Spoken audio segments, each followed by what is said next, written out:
Assalamualaikum. Jangan lupa like, comment, and subscribe. Bye. Assalamualaikum warahmatullahi wabarakatuh. Alhamdulillahilladzi bi ni'matihi tatimmus shalihat wa bi fadlihi tatanazzalul khairat wal barakat wa bi taufiqihi tatahaqqaqul maqasid wal ghayat.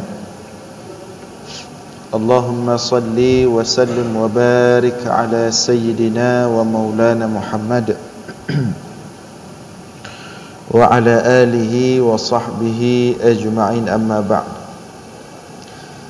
Hadirin jamaah sekalian yang dimuliakan Allah, kembali kita lanjutkan kajian kita sebagaimana biasa, masih tentang Al-Quran, bab tentang Al-Quran, hadis-hadis yang berbicara tentang Al-Quran. Qala al-musannifu rahimahullah, an Abi Hurairah radhiyallahu anhu, anin Nabi sallallahu alaihi wasallam qala, ma adhina Allahu li syai'in kama adhina li nabiyyin hasanis sawti yataghanna bil Qur'ani yajharu bihi. Hadis dari Abu Hurairah radhiyallahu anhu, qala Rasulullah sallallahu alaihi wasallam, Rasulullah bersabda, ma adzina Allahu li syai'in kama adzina li nabiyyin, tidaklah diizinkan oleh Allah untuk melakukan sesuatu sebagaimana Allah izinkan bagi Nabi hasanis saut, yang bagus suaranya, yang indah suaranya, yataghanna bil Qur'an, untuk memperindah bacaannya atau suaranya terhadap Al-Quran, yajharu bih, yang dia membaca Al-Quran dengan jahar, bihi, dengan suara indahnya tersebut. Jadi hadis ini ada beberapa hal di sini tentang Al-Quran. Yang pertama, bagi orang yang hasanis saut, yang punya suara yang bagus, ya, bagi orang yang punya suara yang bagus, yang indah, sebagaimana suara juga Nabi Muhammad sallallahu alaihi wasallam. Suara Nabi Muhammad sangat indah sekali, sangat bagus sekali, sehingga para sahabat itu sangat senang salat kalau dipimpin atau diimami oleh Nabi Muhammad sallallahu alaihi wasallam. Dan seharusnya siapapun yang mengimami salat juga hendaknya memiliki suara yang bagus.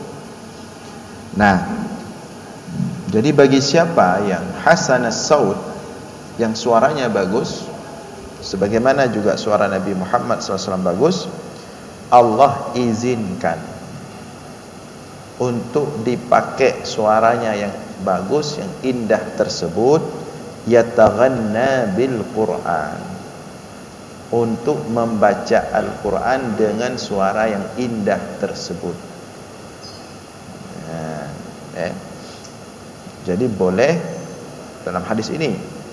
Dalam hadis yang lain justru disunatkan membaca Al-Quran itu harus taghanna, harus ada irama lah sedikit, ya. Sebisa mungkin, baik itu tartil sebagaimana firman Allah, warattilil Qur'ana tartila. Tartil dia suara indah, cuman dia agak cepat, atau dengan gaya tilawah. Silahkan, ya, adzina, diizinkan oleh Allah pemilik Al-Quran tersebut, yang merupakan kalamnya, diizinkan oleh Allah. Yang kedua, yajharu bihi, bagi orang yang punya suara bagus, diizinkan untuk menggunakan suara yang bagusnya tersebut untuk membaca Al-Quran seindah-indahnya. Kemudian yajharu bihi, dan diizinkan oleh Allah bagi orang yang punya suara bagus kalau baca Al-Quran itu agak ditinggikan suaranya. Nah, artinya kalau yang agak-agak susah suaranya jangan besar-besar kali bacaannya. Nah, tapi kalau suaranya bagus diizinkan oleh Allah. Nah, kenapa demikian? Sehingga Al-Quran itu nampak indah, ya. Baik bagi orang yang membaca itu sendiri maupun bagi orang yang mendengar. Nah, kayak kalau ada orang yang baca Al-Quran, kalau suaranya bagus, suruh saja baca agak keras sedikit, saya mau dengar. Nah, itu dalam hadis ini seperti itu. Nah, kayak Abdullah bin Mas'ud radhiyallahu anhu suatu hari sedang duduk di Masjid Nabawi, sedang baca Al-Quran. Di situ ada Rasulullah juga di masjid. Rasulullah melihat Abdullah bin Mas'ud sedang baca Al-Quran. Abdullah bin Mas'ud merupakan salah seorang sahabat yang ahlul Quran, menghafal dan suaranya bagus. Abdullah bin Mas'ud, Ubay bin Ka'ab, ya, dan beberapa yang lain, itu orang-orang yang punya bacaan yang bagus, suaranya indah. Mendengar Abdullah bin Mas'ud sedang baca Al-Quran, maka Rasulullah mendekati Abdullah bin Mas'ud, duduk di depan Abdullah bin Mas'ud. Rasulullah mengatakan, Iqra' alayya al-Quran, coba baca untuk saya. Artinya disuruh angkat suaranya, saya mau dengar untuk saya. Kata Allah bin Mas'ud, kaifa aqra'u alayka al-Quran wa alayka unzil. Wahai Rasulullah, bagaimana mungkin saya membaca Al-Quran untukmu, sedangkan Al-Quran itu sendiri diwahyukan untukmu. Tidak layak saya membacakan Al-Quran untukmu, sedangkan Al-Quran itu memang ada pada dirimu dan untukmu. Apa aja Rasulullah? Uhibbu an asma'a min ghairi. Ya, tapi aku ingin Al-Quran itu dibacakan juga oleh orang lain, ingin dengar juga. Nah, maka ketika itu Abdullah bin Mas'ud mengangkatkan sedikit suaranya, dengan suaranya yang indah membaca Al-Quran. Rasulullah mendengar. Ya. Tapi Abdullah bin Mas'ud tidak berani menatap Rasulullah, beliau tunduk. Baru beberapa ayat dibaca oleh Abdullah bin Mas'ud yang didengar langsung oleh Rasulullah SAW. Begitu Abdullah bin Mas'ud mengangkatkan wajahnya melihat Rasulullah, ternyata Rasulullah sedang menangis mendengar indahnya bacaan Al-Quran yang dibacakan oleh Abdullah ibnu Mas'ud. Jadi sunnah bagi orang yang punya suara yang bagus, pada pakai suara yang bagus itu untuk membaca Al-Quran. Dan kalau sedang membaca Al-Quran, angkat suaranya. Ya. Banyak yang ingin mendengar. Rasulullah saja ingin mendengar. Malaikat, ya, termasuk orang-orang yang ingin mendengar. Jadi baca yang agak mengeluarkan suara sedikit, tentu dengan tanpa mengganggu orang-orang tertentu yang memang seperti sedang sholat atau sedang tidur dan lain sebagainya, yang memang tidak seharusnya diganggu. Ya. Jadi itu yang diinginkan oleh Rasulullah dari hadis ini. Ya. Dan ini juga tentunya untuk kita yang semuanya usahakan sebisa mungkin membaca Al-Quran itu dengan taghanna, ada irama lah sedikit. Walaupun untuk irama yang bagus-bagus sekali itu tidak semua sama kita. Dzalika fadlullah yu'tihi may yasha. Itu kelebihan yang Allah berikan kepada orang, tidak semua. Ya. Tapi meskipun demikian, berusahalah.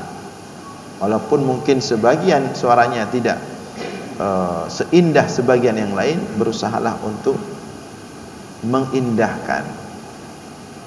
Dan sebenarnya siapapun yang membaca Al-Quran dengan makhraj yang benar, dengan sifatul huruf yang tepat, pasti akan tartil sendiri.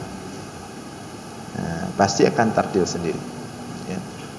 Makanya bagus kalau ada orang dia berusaha untuk indah bacaannya, bukan hanya makhraj dan sifatnya, termasuk suaranya. Itu bagus. Jadi jangan dipandang aneh. Ada orang misalnya dia ingin baca Al-Quran itu ada irama, cuman dia nggak tahu pakai irama apa. Mungkin dia nggak punya irama, sehingga dia kumpulkan semua apa istilahnya bacaan-bacaan imam-imam Masjid Haram misalnya, imam-imam Masjid Nabawi, atau bacaan-bacaan ahli-ahli qiraah tertentu di berbagai penjuru dunia, dia kumpulkan. Kemudian dia dengar satu persatu. Kemudian dia coba. Artinya ingin dia coba sesuaikan mana yang lebih masuk dengan suara dia. Itu dapat pahala orang seperti itu. Ketimbang sebagian orang hanya berpikir, alah, irama-irama tak gena aja. Sehingga hambar nanti, kurang terasa. Yang baca sendiri pun, karena kalau orang tidak berusaha untuk sedikit memperindah suaranya ketika membaca Quran, jangankan orang lain yang mendengar, dia sendiri yang membaca cepat bosan. Lain ini kahai baca li, apalagi orang lain yang mendengar. Nah, berusaha. Cuma dikatakan oleh Syekh Sya'rawi, oleh Syekh Yusuf Qardawi dalam ta'liqatnya terhadap hadis-hadis ini, mastata'a, sebisa mungkin. Artinya jangan juga dipaksa, sehingga ketika terlalu dipaksa suaranya dibagus-baguskan, dan itu terjadi. Ya, suaranya dipaksa dibagus-baguskan, akhirnya merusak makhraj, merusak sifatul huruf, berubah makna, bukan mendatangkan pahala, malah mendatangkan laknat. Rubba qari'il Qur'an wal Qur'anu yal'anu. Ada orang-orang yang baca Al-Quran justru kena laknat sama Al-Quran. Ini yang maksa-maksa tidak boleh juga. Ya. Termasuk misalnya ketika sholat, kalau bacaan Al-Quran dalam sholat itu kalau bisa tartil saja, tidak usah bawa tilawah. Nggak usah temari di situ, karena itu sholat. Apalagi dia itu memimpin jamaah. Kalau dia sholat sendiri ya silahkanlah. Tapi kalau dia imam tidak, jangan. Tartil saja, sesuai dengan perintah Allah, warattilil Qur'an tartila, tartil saja. Artinya sedang-sedang saja. Yang penting ada taghanna sedikit, istilahnya lagu lah, tapi bukan makna lagu yang dipahami secara umum oleh makna dalam bahasa Indonesia, ya. Maksudnya ada irama lah sedikit.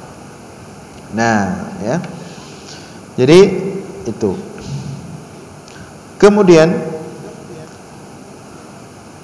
hadis yang sama, hadis yang serupa, anna Nabi sallallahu alaihi wasallam qala, bahwa sesungguhnya Nabi Muhammad SAW bersabda, lallahu ashaddu adzanan lirrajuli al-hasanis saut bil Qur'an min sahibil qainah ila qainatihi. Sungguh Allah. Nah, kalau tadi mengizinkan, kalau ini dikuatkan lagi, lallah, sungguh Allah, asyaddu adzanan, sangat membuka peluang, artinya menginginkan, ya, lirajuli al-hasanis saud, bagi orang yang al-hasanis saud, yang bagus suaranya, bil Quran, ya, untuk menggunakan suara yang bagus tersebut, membaca Al-Quran, min sahibil qainah ila qainatihi, daripada sahibil qainah. Sahibil qainah ini penyanyi yang menyanyi dengan nyanyiannya, itu tidak diizinkan oleh Allah. Nah, tapi kalau Al-Quran mau diperindah suara, itu silahkan. Sangat Allah suka, sangat Allah izinkan. Makanya kadang-kadang kita melihat ada orang yang sayang, padahal Allah berikan suaranya bagus. Kalau dia baca Al-Quran kita suka. Seandainya dia memanfaatkan suara bagusnya itu untuk Al-Quran, Masya Allah, ya. Malaikat suka. Alladzi yaqra'ul Quran wa huwa mahirun bih, orang yang baca Al-Quran dan mahir, artinya bagus bacaannya. Fahuwa ma'as safaratil kiramil bararah, maka dia akan didatangi dan dikelilingi oleh as-safaratil kiramil bararah. As-safaratil kiram, para malaikat yang mulia. Tapi sayang kalau ada orang punya suara tersebut justru malas baca Al-Quran, padahal malaikat suka, tunggu dia baca Al-Quran, ya. Tapi sayang kadang-kadang dia tidak memanfaatkan suara yang indahnya itu, ya. Seperti suara indahnya Nabi Daud. Indahnya suara Nabi Daud dalam bertasbih, ya, sampai membuat bukan hanya malaikat bersamanya, gunung dan burung-burung ikut, ya, mengikuti irama Nabi Daud. Wasakharna, Allah katakan dalam Al-Quran, wasakharna ma'a Daud al-jibal yusabbihna ma'ahu wat-tayr, dan kami tundukkan bersama Daud, untuk Daud, al-jibal, gunung, yusabbihna ma'ahu, yang ikut bertasbih, mengikuti irama tasbih Nabi Daud, wat-tayr, dan burung-burung. Kayak kalau Allah berikan kepada kita suara bagus, bacalah Al-Quran. Buka pintu rumah subuh, ya, buka pintu rumah semuanya, buka pintu depan, jendela, lantunkan Al-Quran. Kalau orang yang Allah berikan suara yang bagus, karena alam juga ingin mendengarnya, malaikat ingin mendengarnya, ya. Atau siang-siang, ya, duduk di teras, ada waktu luang, kalau Allah berikan suara bagus, baca Al-Quran.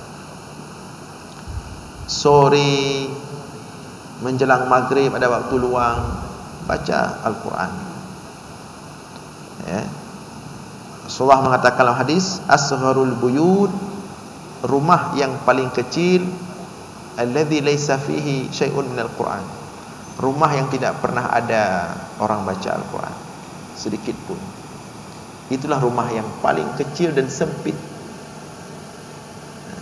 Jadi ukuran rumah itu besar dan kecil bukan bangunannya, tapi isi dalamnya. Apakah ada syai'un minal Quran? Ada Al-Quran. Di dalamnya dibacakan Al-Quran ana al-laili, pagi, sore, malam, ya. Maka rumah itu lapang dan luas. Tapi kalau bangunan besar, laisa fi syai'un minal Quran, tidak ada sedikit pun Al-Quran, tidak ada yang baca Al-Quran, ya. Si ayah tidak baca Al-Quran, si ibu tidak baca Al-Quran, si anak tidak baca Al-Quran, maka itulah rumah asgharul buyut, rumah paling kecil, rumah paling sempit. La taj'alu buyutakum maqabira. Lebih keras lagi Rasulullah mengatakan, jangan kalian jadikan rumah kalian kubur. inna syaitan yanfiru minal baiti allati tuqra fiha suratul Baqarah. Sesungguhnya syaitan lari dari rumah yang di dalamnya ada Al-Quran, dibacakan surah Al-Baqarah.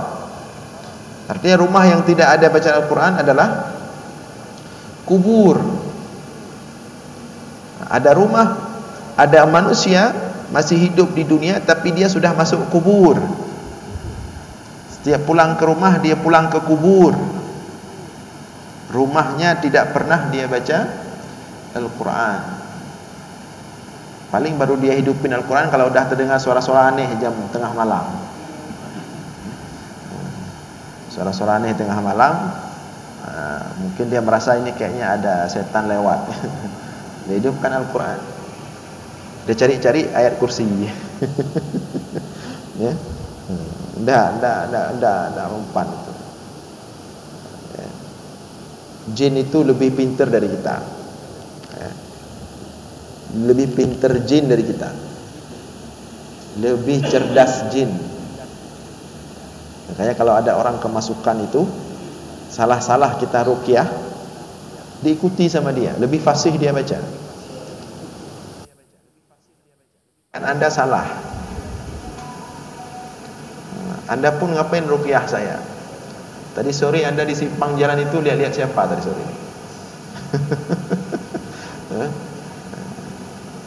Tapi maksud daripada membaca Al-Quran di rumah, membaca dengan hati, membaca dengan lisan, dengan penuh kekhusyukan, mengharap ridha Allah.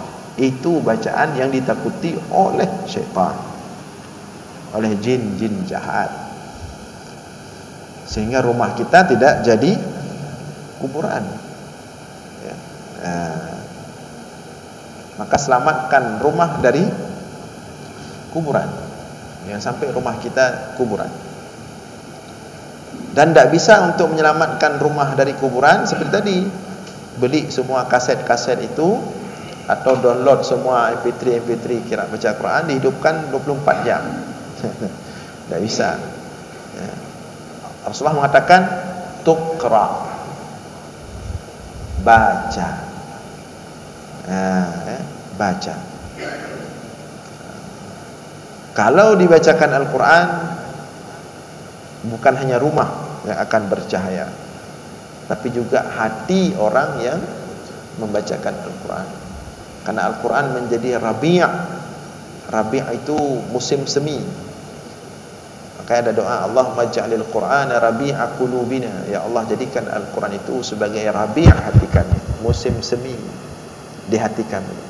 Musim semi itu musim tenang, musim dia enggak terlalu panas, enggak terlalu dingin, enggak huru-hara, ya, enggak badai. Dia musim semi itu musim tenang. Dia membaca Al-Quran itu membuat hati kita itu tenang, teduh, tentram, sejuk, nikmat. Dan bukan hanya hati, rumah juga akan terbawa kondisi seperti itu. Nah, ini walaupun hadis ini lebih mengkhususkan untuk orang-orang yang punya suara yang bagus, tapi tentu kita semua harus berusaha untuk tartil. Kalau tartil insya-Allah bagus sendiri dia. Karena memang seperti itu Allah format Al-Quran itu. Siapapun yang membacanya dengan makhraj yang tepat, sifatul huruf yang benar, bagus sendiri, pasti bagus. Kecuali bacanya salah. Yang pendek dipanjangkan, yang panjang dipendekkan. Ketukar-tukar huruf, ini jadi kacau, ya. Memang seperti itu Allah sudah format Al-Quran. Siapapun yang membaca dengan makhraj dan sifat yang benar pasti tartil, ya. Namun demikian lebih ditekankan lagi kepada orang yang punya suara yang bagus. Manfaatkan itu, ya. Dalam hadis yang lain lebih jelas lagi Rasulullah mengatakan, wa anil Barra bin Azib radhiyallahu anhu qala Rasulullah sallallahu alaihi wasallam, dan daripada Barra bin Azib radhiyallahu anhu Rasulullah bersabda, zayyinul Qur'ana bi aswatikum, hiasilah Al-Quran dengan suara-suara kalian. Hiasilah Al-Quran dengan suara-suara kalian. Maka kalau ada kelas-kelas tilawah, ya, kelas-kelas yang diajarkan tartil, kita hadirkan satu orang qari, satu orang yang ahli qiraah, bukan hanya makhraj, bukan hanya sifatul huruf, itu sudah pasti. Ini memperbagus suara, itu juga perintah Rasulullah. Ya, duduk dia di sini misalnya, ya, kita duduk semua. Dia mengajarkan kita. Pertama dia berikan contoh cara memperbagus bacaan Al-Quran dengan suara yang bagus. Kemudian setelah dia berikan contoh, dia suruh kita tarik ron, tarik sesekali seorang, ya. Itu sunnah. Yang suaranya sudah enggak panjang-panjang, suruh tarik yang lain yang masih muda-muda. Atau tes aja dulu, putus nanti sambung lagi. Itu sunnah. Jadi jangan dipikir belajar memperbagus suara ketika baca Al-Quran itu bukan sunnah, hanya sekedar budaya saja. Enggak, itu sunnah. Perintah Rasulullah, zayyinu Al-Quran bi aswatikum. Hiasilah Al-Quran dengan suara kalian. Kita sudah sampaikan sebelumnya, apa di sini atau di mana? Kita sampaikan bahwa ada orang banyak, malah bukan satu dua, masuk Islam gara-gara mendengar indahnya suara bacaan Al-Quran dan indahnya suara azan. Di Eropa banyak itu, ya. Makanya Rasulullah itu sangat serius terhadap suara. Itu harus bagus. Jadi imam harus bagus suara, jadi muazzin harus bagus suara, karena itu pengaruh sekali. Walaupun satu sisi memang tidak boleh ria. Makna tidak boleh ria, tidak boleh dengan kita memperbagus-bagus itu untuk mencari perhatian, untuk dipilih, tidak boleh. Dan itu bukan hanya dalam masalah itu, dalam semua bidang ketaatan tidak boleh ria. Tapi memperbagus suara ketika membaca Al-Quran, ketika azan, jadi imam, itu sangat diperhatikan oleh Rasulullah. Dan efeknya terasa kita lihat sekarang. Baru saja kejadian, kalau tidak sebulan atau 2 bulan yang lalu, di daerah Ajun itu, ada seorang warga Nias, dia kerja di sana, non muslim, ya, dia kerja bagian konstruksi. Kebetulan ada satu musalla di situ, muazzinnya bagus sekali azannya, ya. Maka 7 hari atau lebih kurang, sebulan atau lebih kurang lah, setiap azan, khususnya dia di situ, dia zuhur sama asar kerja di situ, masuk ke telinga dia suara azan yang indah itu. Akhirnya dia menyatakan diri untuk masuk Islam.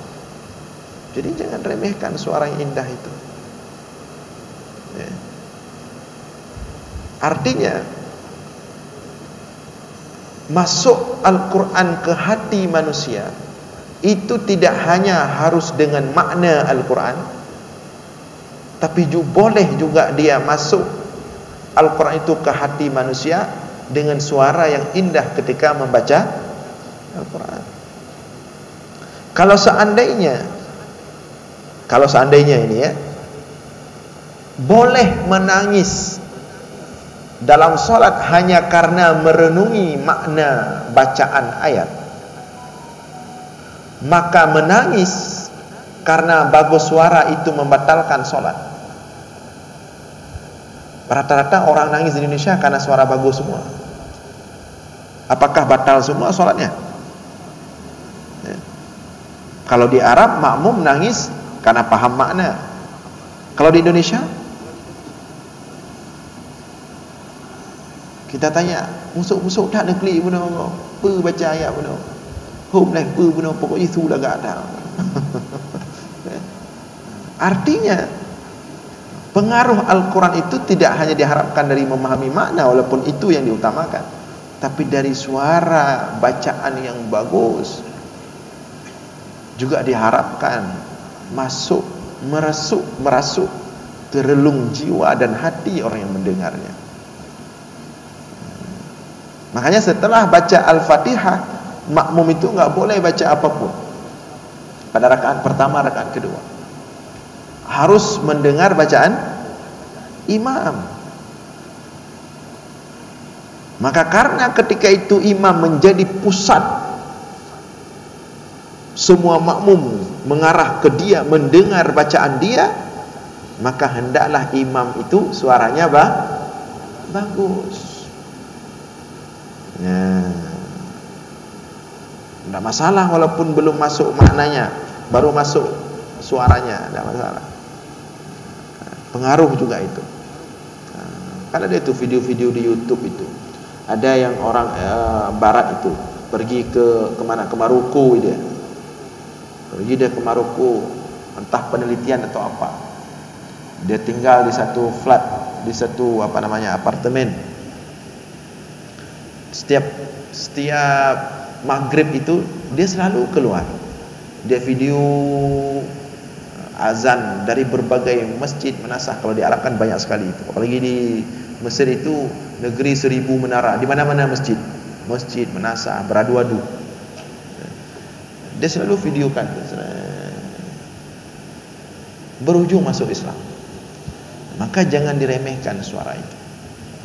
Seandainya Rasulullah menganggap suara itu tidak terlalu penting, maka tidak mungkin Rasulullah menjadwalkan Abdullah bin Ummi Maktum menjadi muazzin pada waktu subuh. Padahal Abdullah bin Ummi Maktum adalah sahabat yang buta, tidak bisa melihat. Tapi suaranya indah sekali. Suara Abdullah bin Ummi Maktum itu indah, suara dia itu mengalahkan suara pakai back sound, pakai apa istilahnya, alat-alat musik itu. Ada sebagian orang kan harus diolah dulu baru bagus suaranya. Pakai apa istilahnya, rebana lah, pakai suling lah, pupu lah, macam-macam. Baru bagus. Itu pun kadang belum bagus juga, udah capek orang usahakan. Tapi Abdullah bin Mas'ud, suara yang Abdullah bin Ummi Maktum dan Bilal bin Rabah satu lagi, suara yang keluar dari mulutnya seperti seolah-olah suara yang keluar dari sebuah settingan alat musik yang lengkap, indah sekali. Tidak perlu pakai musik lagi, sudah sangat indah sekali. Makanya Rasulullah letakkan jadual muazzin Abdullah bin Ummi Maktum itu subuh, biar orang terbangun. Pengaruh membangunkan orang dengan suara yang indah. Kalau suara enggak indah, berantakan, makin dia tutup lagi kupingnya pakai bantal. Siapa suruh? Dia pengaruh suara itu. Jadi zayyinu al-Quran bi aswatikum, hiasilah Al-Quran dengan aswatikum, suara kalian. Ketika Umar bin Khattab mendirikan salat tarawih, kan 20 rakaat itu lama. Siapa yang disuruh jadi imam? Ubay bin Ka'ab. Padahal banyak sahabat-sahabat lain yang ulama, yang sepuh. Dan Umar sendiri seorang sahabat sepuh, ulama besar itu. Tapi tarawih itu 20 rakaat. Imamnya harus di style sedikit, punya pengaruh besar. Jangan baru 4 rakaat udah hilang orang. 8 tinggal 1 saf, 4 saf lain dah hilang. Maka ditaruh imamnya Ubay bin Ka'ab untuk jamaah laki-laki, dan untuk jamaah perempuan ditaruh Ali bin Abi Thalib. Karena pada masa Umar dipisah jamaah tarawih. laki-laki satu imam, perempuan imam tersendiri. Kecuali masa Rasulullah. Kalau masa Rasulullah, selama Rasulullah ada, tidak bisa imam digantikan oleh orang lain. Jangankan orang lain, Abu Bakar disuruh gantikan aja tidak berani, tidak mau. Karena memang yang pertama kenabian Nabi Muhammad, yang kedua karena memang suara Nabi Muhammad sangat indah sekali, nikmat sekali suara Nabi Muhammad. Jangankan manusia, jin terpesona dengan suara Nabi Muhammad. Indahnya suara Nabi Muhammad didengar oleh segerombolan jin. Allah katakan dalam Al-Quran, izja'a nafarun minal jin. Datang segerombolan jin ketika Nabi Muhammad sedang salat tahajud membaca Al-Quran. Didengar oleh jin sampai menjelang subuh. Apa komentar segerombolan jin tersebut? Inna sami'na Qur'anan ajaba. Sungguh kami mendengarkan Al-Quran bacaan yang sangat menakjubkan. Itu didukung oleh keagungan Al-Quran itu sendiri dan didukung oleh suara Nabi Muhammad sallallahu alaihi wasallam. Sangat indah sekali suara Nabi Muhammad. Kita mendengar itu meneduhkan, pengen nangis. Maka bahagia sekali para sahabat bisa solat langsung di belakang Rasulullah sallallahu alaihi wasallam. Beda ya. Kalau kita bisa jadi makmum imam yang udah suaranya bagus, alim, soleh, beda sekali rasanya. Beda sekali.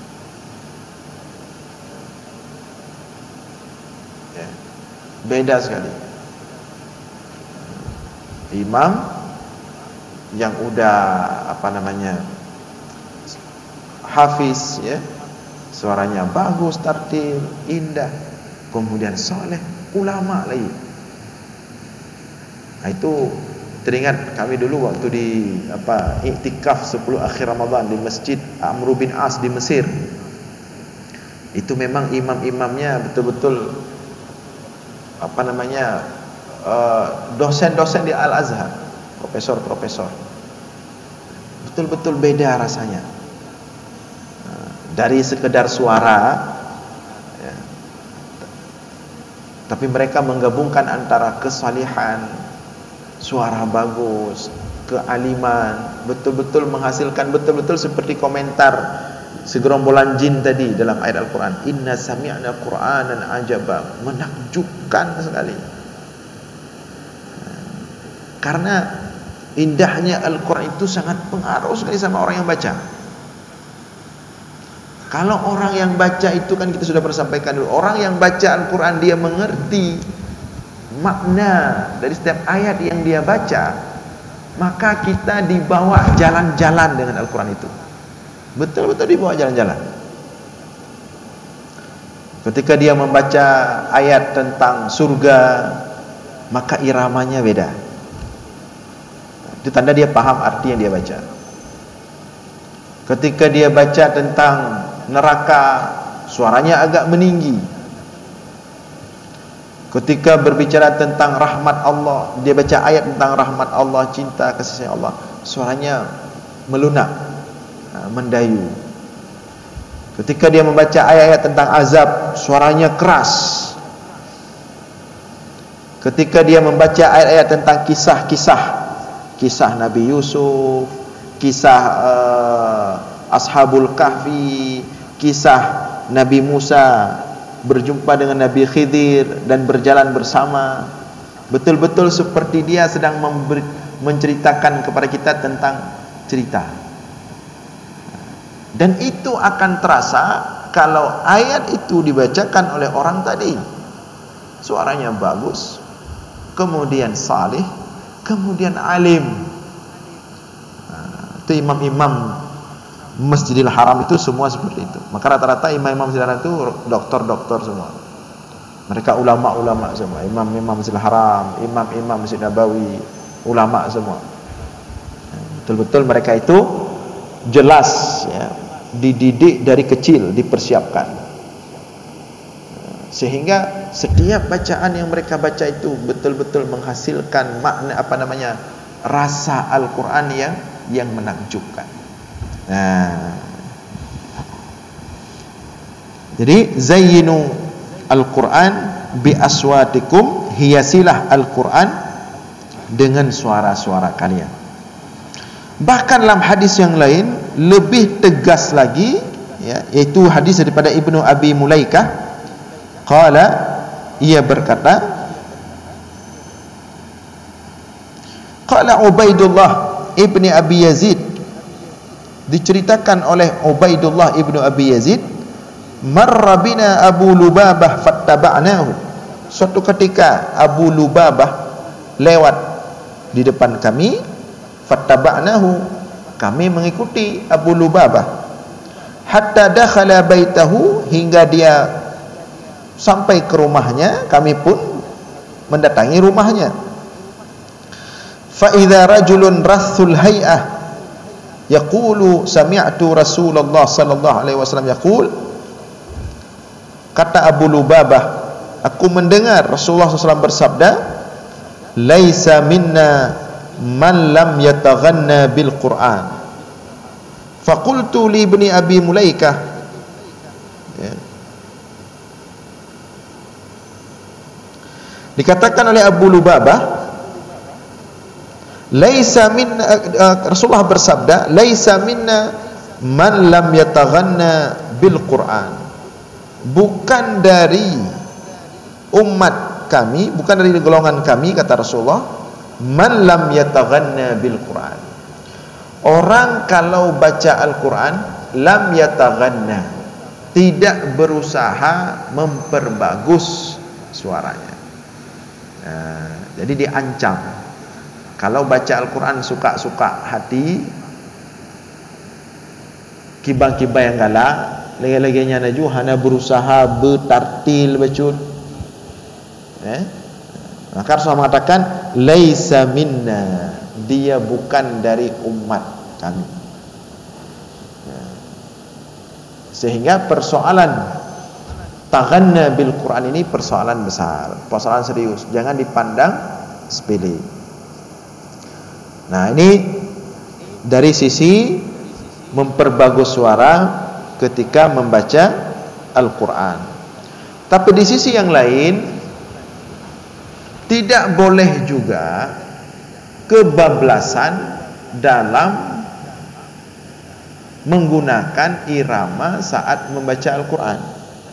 Nah, ini juga tidak boleh. Artinya suara yang bagus itu disunatkan untuk digunakan membaca Al-Quran, tapi kebablasan juga tidak boleh. Seperti yang terjadi dulu, apa itu bacaan Al-Quran dengan apa namanya, langgam Jawa. Nah, ini bisa mengarah kepada at-tala'ub. At-tala'ub itu artinya bermain-main dengan Al-Quran. Nah, ini tidak boleh. Atau kalau kita di Aceh mau baca Al-Quran dengan irama bungong jempa misalnya, walaupun bisa-bisa saja dipasang-pasangkan, seperti bacaan Al-Quran dengan langgam Jawa itu bisa-bisa saja dipasang-pasangkan, dicocok-cocokkan.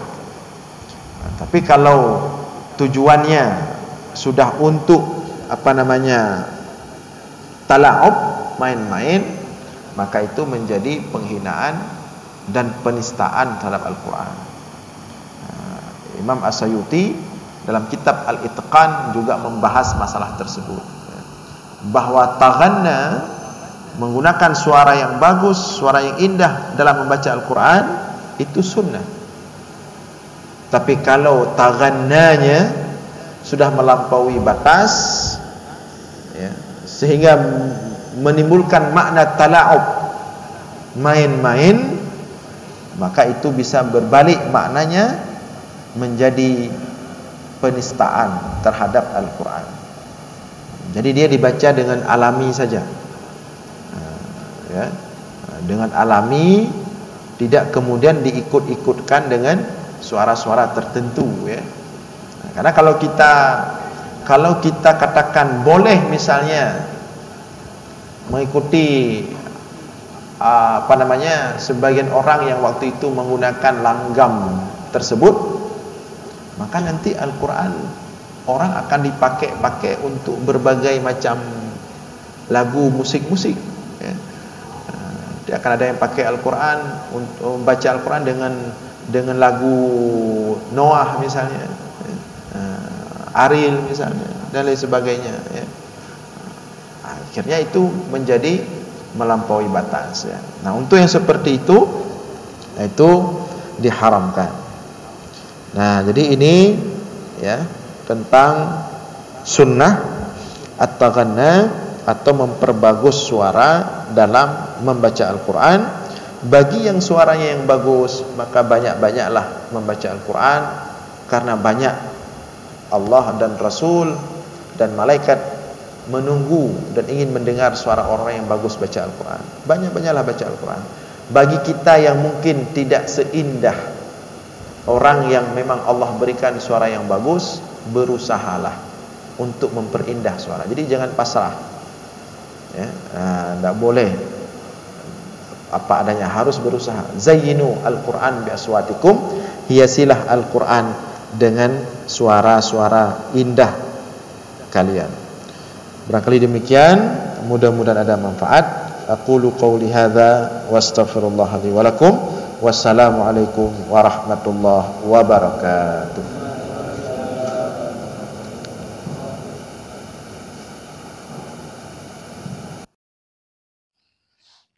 Terima kasih.